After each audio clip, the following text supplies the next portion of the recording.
IPL শুরু হতে বাকি দুদিন। গোটা ক্রিকেট বিশ্বের নজর থাকবে এই লিগের দিকে। তাকিয়ে থাকবেন নির্বাচকেরাও। ভাল খেললে কাদের প্রত্যাবর্তন হতে পারে জাতীয় দলে। নতুন মরশুমের আইপিএল শুরু হতে বাকি আর দুদিন। গোটা ক্রিকেট বিশ্বের নজর থাকবে ভারতের এই টি-20 লিগের দিকে। তাকিয়ে থাকবেন নির্বাচকেরাও।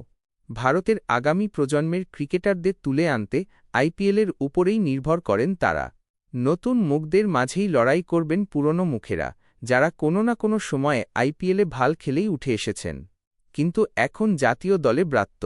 ভারতের জার্সি আবার গায়ে চাপানোর লড়াই প্রতিনিয়ত চলবে তাদের। আইপিএল যেমন নতুনদের উঠে আসার মঞ্চ, তেমনি পুরনোদের কাছেও দলে ফেরার একটা সুযোগ। 2.5 মাসের প্রতিযোগিতায় ভাল খেলতে পারলেই নির্বাচকদের সুনজরে আসা যাবে। ঢুকে পড়া যাবে জাতীয় দলে। ব্যর্থ হলে জাতীয় দলের স্বপ্ন শেষও হয়ে যেতে পারে। আনন্দবাজার.com রকমই 5 ব্যাটারকে বেছে নিল, যাঁদের কাছে এই আইপিএল প্রত্যাবর্তনের মঞ্চ হতে চলেছে। ঋষভ পন্থ, লখনৌ আইপিএল থেকেই তাঁর উঠে আসা। মূলত সাদা বলের ক্রিকেট খেলেছেন, সেখান থেকে লাল বলেও নির্ভরযোগ্য ক্রিকেটার হয়ে উঠেছেন।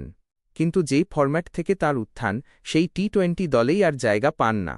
আগে তবু 15 জনের দলে থাকতেন, অনেক দিন ধরে সেটাও পাচ্ছেন না। 2 বছর আগে তার চালাকিতে টি-20 বিশ্বকাপ জিতেছিল ভারত। দেশের মাটিতে টি-20 বিশ্বকাপ জেতা দলের ধারে কাছে ছিলেন না। দেশের হয়ে শেষ টি-20 ম্যাচ 2 বছর আগে।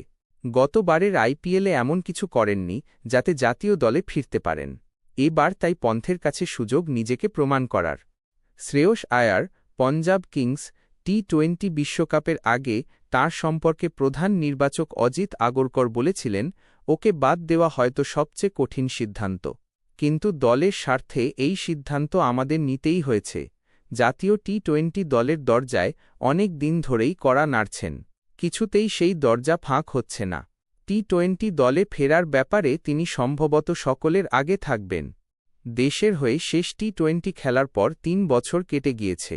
2024-এ কলকাতা ট্রফি জেতানোর পর গত বছর পঞ্জাবকে ফাইনালে তুলেছিলেন। 17 ম্যাচে 604 রান করেছিলেন। তবু টি-20 দলে ফিরতে পারেননি। একদিনের দলে নিয়মিত খেলেন, কিন্তু টি-20 দলে ফেরা শ্রেয়সের কাছে আসল চ্যালেঞ্জ। শুভমন গিল, গুজরাত, গত বছর দক্ষিণ আফ্রিকা সিরিজ খেলার পরই দেওয়াল লিখন স্পষ্ট হয়েছিল। তবু একটা দ্বন্দ্ব ছিল, কিন্তু টি-20 বিশ্বকাপের দল নির্বাচনের সময় সাহসী সিদ্ধান্ত নিয়ে নির্বাচকেরা দল থেকেই ছেঁটে ফেলেছিলেন শুভমনকে। টেস্ট এবং একদিনের দলের অধিনায়ক যে টি-20 দল থেকে বাদ পড়বেন, এটা অনেকেই ভাবতে পারেননি। ফলে শুভমনের কাছে প্রত্যাবর্তনের লড়াইটা সম্মান রক্ষারও বটে। তাকে দেখিয়ে দিতে হবে যে টি-20 দলেও তিনি নিজের দমে খেলার যোগ্য।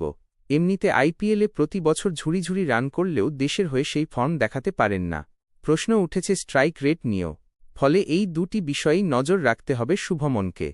রানও তুলতে হবে, স্ট্রাইক রেটও বাড়াতে হবে। যশস্বী জয়সওয়াল, রাজস্থান, বছর 2 আগে ঠিক হয়েছিল অভিষেক শর্মার সঙ্গে তিনিই ধারাবাহিকভাবে টি-20তে ওপেন করবেন। আচমকাই শুভমন গিলের সঙ্গে অভিষেককে ওপেন করানো শুরু হয়। তিনি প্রথম একাদশ থেকে বাদ পড়ে যান। এরপর সঞ্জু স্যামসন আসায় শুভমনও বাদ পড়ে যান।